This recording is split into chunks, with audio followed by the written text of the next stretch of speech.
Hello again and welcome to another Warhammer 40k Imperial Guard Tactics video, and today guys we're going to be taking another look at the Voidsmen at Arms because guys I was so wrong.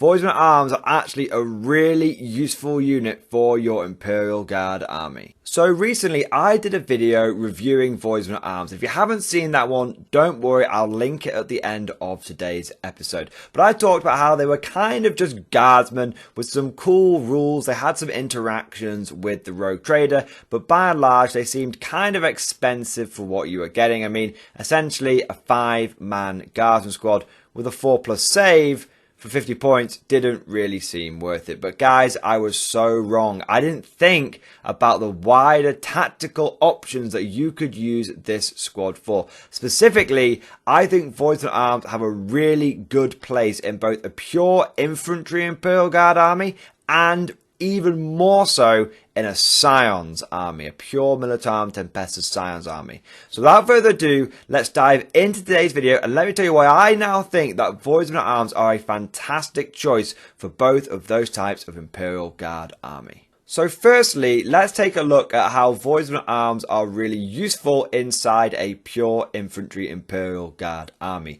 Well, basically guys, what is so important about Voidsmen, what makes them actually really usable, is that they have the Agents of the Imperium keyword. And what the Agents of the Imperium rule allows them to do is for each detachment that you take in your army, you can take an Agents of the Imperium unit.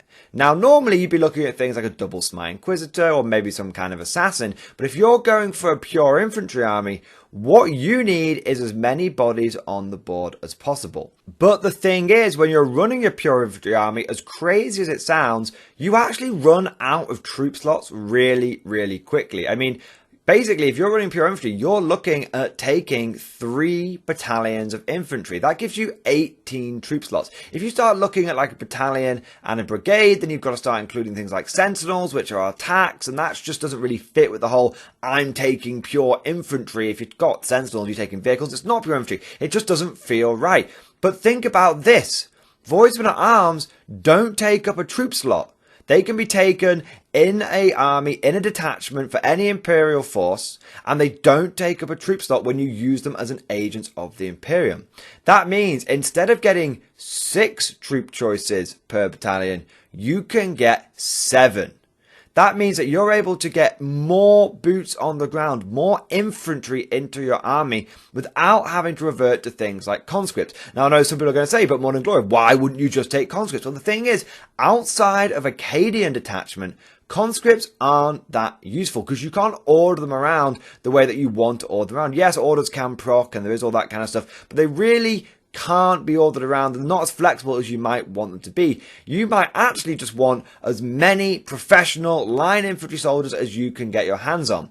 Now, normally that means that you're stuck with basically 6 squads of infantry and maybe a squad of veterans per battalion, and so you can get about 70 infantry per battalion, and then you're starting to have to try and flesh things out with special weapon squads, which just aren't as good. It's just not as good. But by taking Voidsmen at Arms, it allows you to flesh out your detachments with more line infantry, more 10-man bricks of guardsmen, which are able to move forward and take the fight to the enemy. And they're actually coming with some okay war gears. Well, they are a little bit pricey. You're almost paying a premium for the fact that you're going to be taking these 10-man squads, because a 10-man squad of guardsmen is going to set you back 60 points. A 10-man squad of Voidsmen is going to set you back 100 points, but you don't necessarily need to take them in 10-man squads if you don't want to. And of course, don't forget they are coming with a 4-up save rather than a 5-up save. Don't forget they're also coming with a couple of Gatling guns as well, so you are kind of getting 2 heavy weapons, special weapons in there as well. So you are paying more for them, I'm not going to lie about that, but you're kind of paying for the privilege of the fact that you're getting more line infantry. You're being able to get essentially an extra troop slot per battalion, and that is something that really cannot be overestimated, because you think that a 210 infantry would be enough for a pure infantry guard army. It's not. You really want to be looking at as many line infantry as possible. 240 line infantry really does make a big difference. On the other hand, it allows you to be a little bit more flexible. Maybe you don't want those big 10-man bricks. Maybe instead you want to be able to add a little 5-man squad to each one of your battalions, and those 5 men, those Voidsmen, can sit on the objectives, which means you're not having to have 10 guardsmen sitting on objective. you've got 5 Voidsmen, and that frees up 10 proper guardsmen to move forward and be aggressive and take the middle field objective. So that essentially covers why the Voidsmen arms work well with a pure infantry army. Essentially it allows you to get more boots on the ground without having to resort to changing your regiment type or taking conscript. Now, what about Scions? Well, they actually perform a similar kind of function within a Scion army, but instead of maxing out on 10-man blobs, you're really looking at little 5-man squads, maybe just 1 or 2 little 5-man squads that you want to add into your Scion army. So one of the big problems facing Scion commanders at the moment is the fact that they only start with 6 CP, and realistically for Scions, you know, 1 battalion isn't enough to get all of the troop choices that you want. I mean, Scion commanders like to take 5-man squad Scions, multiple small units. That's really how Scions operate best. Prior to Nephilim, I was taking 2 detachments of Scions, and I was taking all of my units as 5-man squads, and I found that to be the most effective way of running them.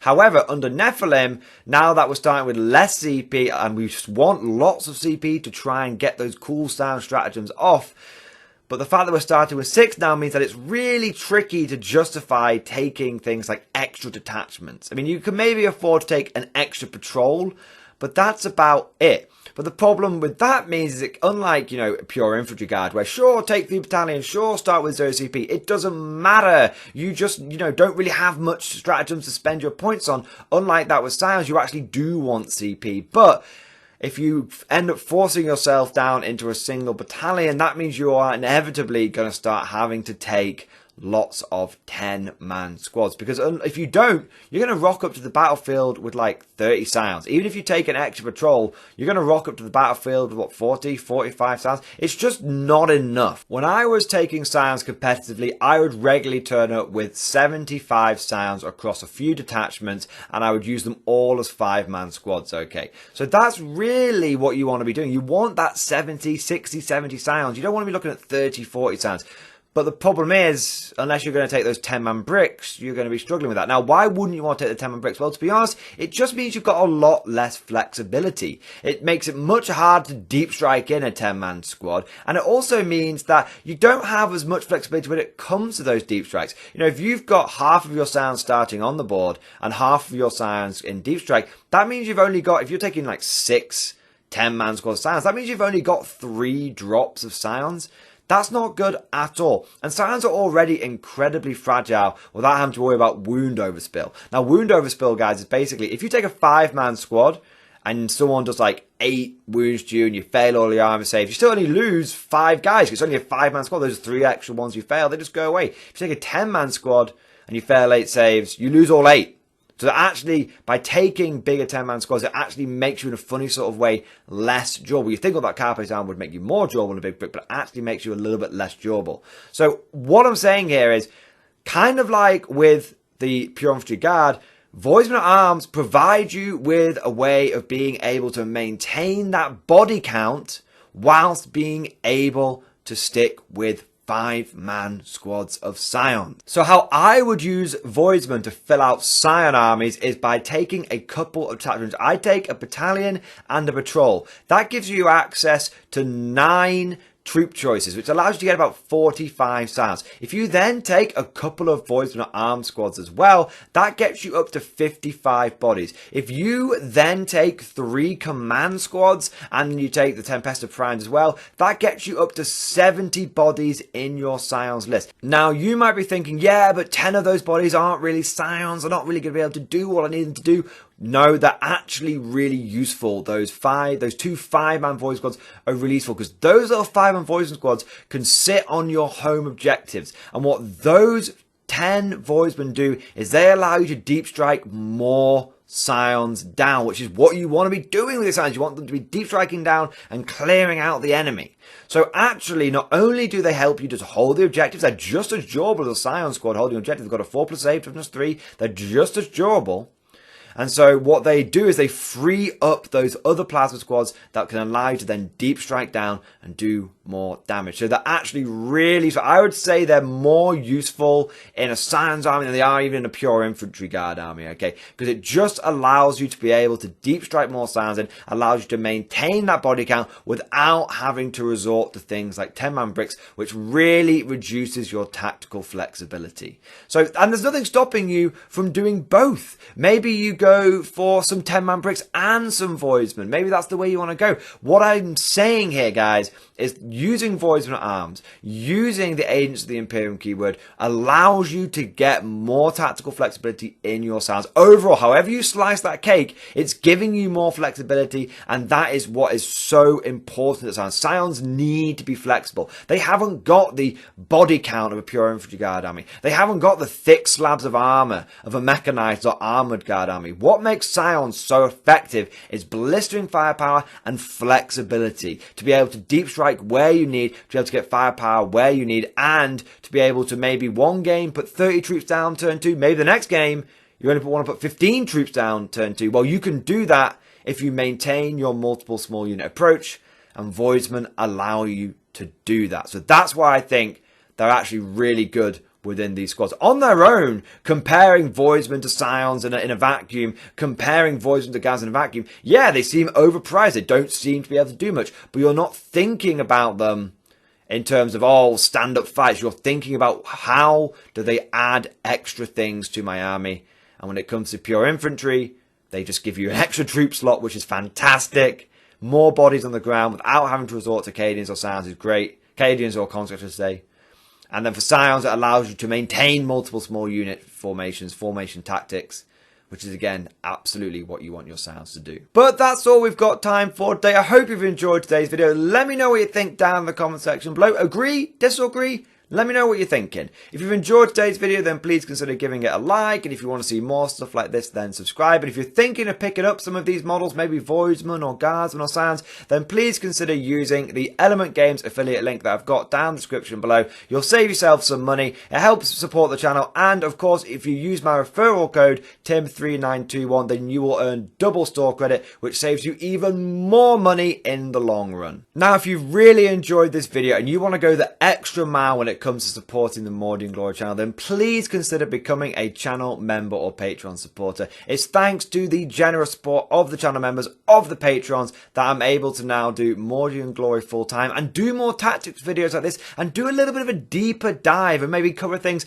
that other content creators might have missed. So if you're enjoying this kind of stuff, then please consider becoming a channel member and a Patreon. And of course, I want to say a big thank you and a shout out to all the latest channel members and Patreons. So a big thank you to S. Knight, Christopher Withy, Travis Young, Baron Papa, Jam Dowdy, Edwin Negron, Michael McGreevy, John Berkness, Verado, Jorge Gracia, Sam Silvicans, Travis Wyckoff, Boris the Conqueror, Colin Ford, Grimnar, Pretax Foil, and Born Not to Run. Thank you guys for doing your part. Thank you for joining the Mordian 50th Rifles. I also want to say a big thank you to the new Patreon. So thank you to Bradley J, Christopher Scott, Moonprune, 700th Black Templar, Waiting for Something to Happen, and Nick Hooper. Thank you guys for your ongoing support on Patreon. It really is appreciated. And last but certainly not least, I want to say a huge thank you to all of my top tier Patreon supporters, the War Masters. These are the guys that have truly gone above and beyond the call of duty when it comes to supporting the Mordy and Glory channel,